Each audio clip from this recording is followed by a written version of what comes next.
Well, good morning, guys. It's actually Tuesday. I had to dig out a septic tank on Monday, and I figured you guys didn't want to see any footage of that. So Tuesday, we're kind of starting our farming week off here, and we just got the auger set up into the bin there, just doing some kind of final little adjustments. You always got to do a little bit of tweaking once you kind of get it up there, make sure everything's set right. And the auger does move a little bit too when you have grain in it. So we're going to try to kind of adjust it all for that as well. So kind of from the back of our tractor view here, we can see that the auger is up in there pretty straight, which is good. And usually it moves when we put this thing down as well too, but I didn't have any footage of that. And then we'll actually walk over here, kind of out over this way. We'll make sure that that auger is sitting in there the right way as well. It might be kind of tough to see with the sun. But yeah, so you can see way up there that it is straight in that position as well. Like I said, it's kind of tough to see with the sun there. So yeah, we're probably going to end up putting a little handyman jack under that one tire there, just to kind of help support it. Because yeah, when it is full, it is going to move to either one side or the other type of thing. And we are pretty much all set up here. Got the tires blocked there. I do need to hook up our drive shaft still to the tractor. That way we have power. But then other than that, everything else is looking good here. All ready for a load of fertilizer whenever that shows up. It's supposed to be about 9 o'clock, but we'll see. So yeah, we're just going to fill up this bin with fertilizer and then another one down there as well. That way we are all ready for seeding time in the fall. Then the next thing we got to do is get this tire fixed. It's for a trailer actually, but you can see we got a little nail in there. We just take a little soapy water, we spray them right on there like so, and then you can always find out where the hole is. So we'll get this guy all tore apart, taken off the rim, get that nail pulled out and get him fixed. We got the tire off. You can see what the problem is right there. Not one, but two nails, or one staple maybe or something. Got kind of twisted and stuck in there, so we're gonna get those guys punched and pulled out, and then we'll throw a patch in this guy. And then just like that, we've got it all buffed. We put on our vulcanizing fluid, we got our patch put on there, so hopefully this thing will hold air again. And then actually, we've got another flat tire on that trailer too we gotta get fixed. Well, another morning.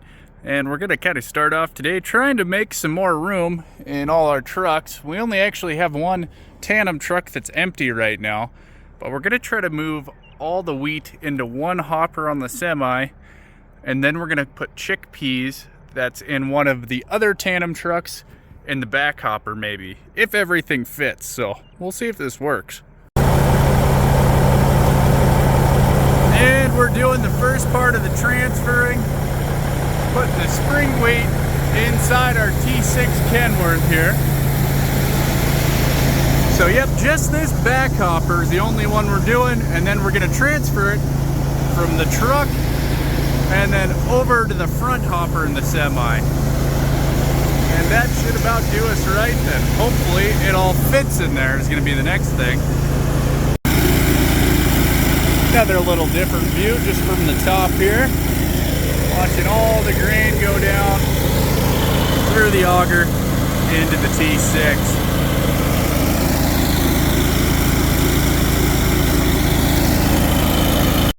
Alright, we got the tandem backed up here, all ready to go. We'll just use the handy little remote, get that gate open and start transferring that wheat over.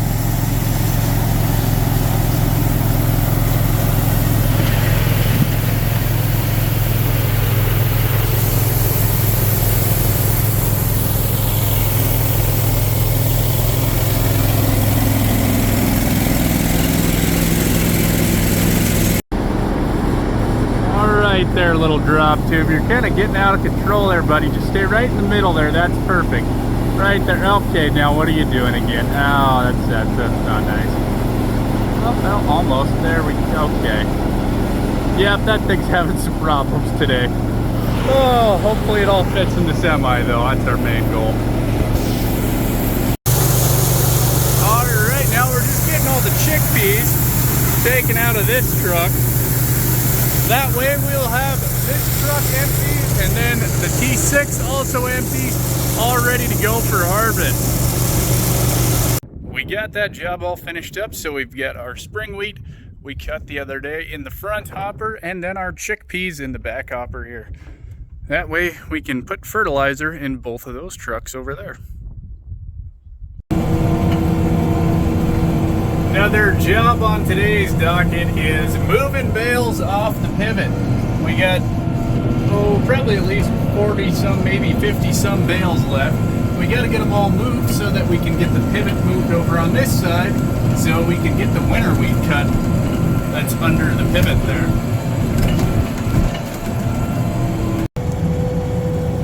Yep, as you can see, there's definitely a few more bales left out there. Not gonna get it all done today because I do have a truckload of fertilizer coming too, so I'll have to go meet him in the yard here eventually. Alright, yep, so there's the pivot there, and that's why we're getting all of these bales out here moved. I had to kind of use the road because it was pretty rough going across the field. So that's what we're doing now, is just going down the road, then we pop in between the pivot tracks there and get them picked up and moved all the way over to where our stack's going to be by the side of the road.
check a couple more things on here, make sure we're ready to go.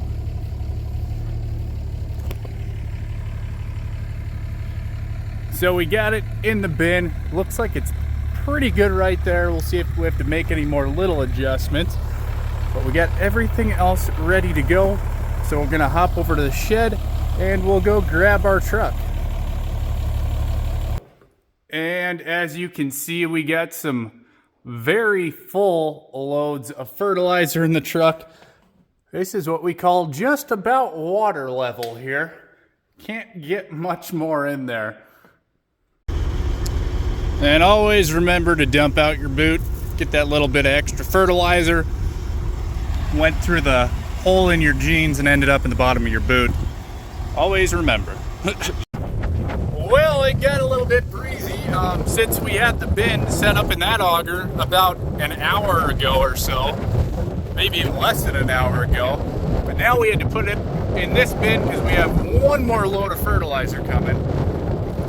And with the wind, sometimes what we have to do here, if the wind starts blowing the auger over to one side, so it was actually blowing it over this way, one easy little trick we can do here is just take a handyman jack up one side, and then we can put a couple blocks under it, and that just lifts up this side, and it moves the whole auger over that way just a little tiny bit. So we're just kind of compensating with the wind right now.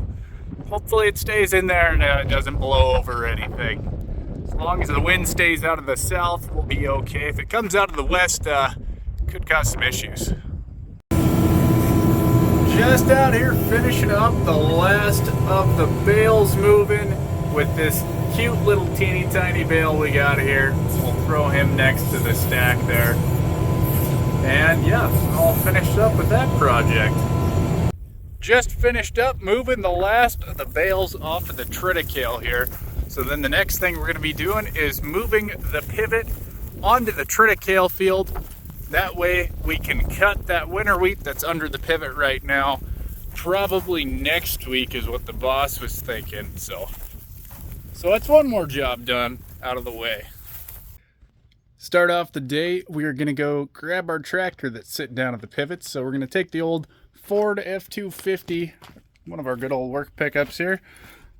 First thing we got to do, connect our battery disconnect. This thing's got a little bit of a drain on him. We'll fire it up.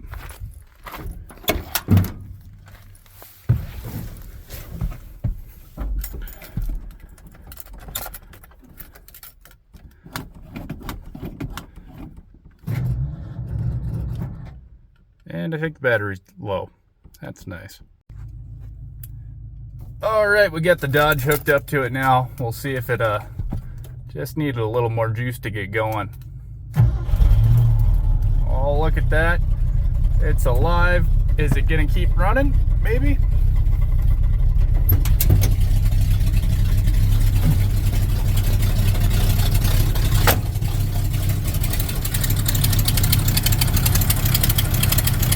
Well, she runs like a, well, it runs. That's always good. Well, it's Friday morning and I'm just heading back to the farm. Got the old nice short Freightliner Columbia tandem truck. So not the big semi or anything. But I had 581 bushels of lentils on here this morning. That's, I think, all the lentils we have that we're gonna be cutting this year. Which is really disappointing, actually. It's about 260 acres the boss cut, and yeah, it's really sad to see that small amount on there. Same part of the fun with drought and hail, but I figured I'd kind of show you guys the coulee you have to drive through to get over to our place here. It gets pretty nasty in the winter, but it's pretty nice in the summer, especially with the automatic truck here. You can see if people are coming or not and stuff too, so I double checked just to make sure. So it's kind of a nice little drive through here. Sort of wind through the bottom and then you go back up the hill. We're empty right now too, so it's not too bad. Yeah, just kind of a neat little road down in through here. And then we're just pretty much at the farm once we pop out through here. Yeah, it's a little bit different for harvest this year. I still haven't really even seen the combine going except for about maybe 10 minutes, and we just don't need a truck driver when we're cutting hardly anything. So it's hoping to get a little drone footage and stuff of the combine going, but haven't been able to yet. Been busy doing other things. So hopefully we're gonna have some spring wheat up north to cut here one of these days, but we'll have irrigated winter wheat to cut first. So that should do a little bit better just because it is irrigated. It does have a little hail damage as well too. But anyways, yep, we'll head out here. 5 o'clock on a Saturday afternoon. I was just starting lunch because I was running around like crazy, getting the auger set up, all ready to go for some harvest action. Say it was kind of wild there for a minute. Thought we were going to get some sweet footage with the drone, but then the combine broke. So this is actually on the header, and it's the drive for the header. So this part sits in there and it kind of goes back and forth here. But it just decided to snap that whole piece off. And of course, John Deere's closed on a Saturday. We tried calling before 5 o'clock. Now they're really, really closed. So we are kind of done harvesting for the week. But I do still have to get the rest of the truck unloaded that's way down there. Another fun little job in here. It's going to be a little bit echoey. These things definitely have some echo when you're inside of them. But we just need to sweep out all the old grain inside of the bin before we start dumping new stuff in it. You end up with some little bit of rotten stuff on the bottom there, if your bin's leaking a little bit, which it is. So yeah, just get these things cleaned out, then we'll get our aeration tube all hooked back up there. And then it should be ready to go.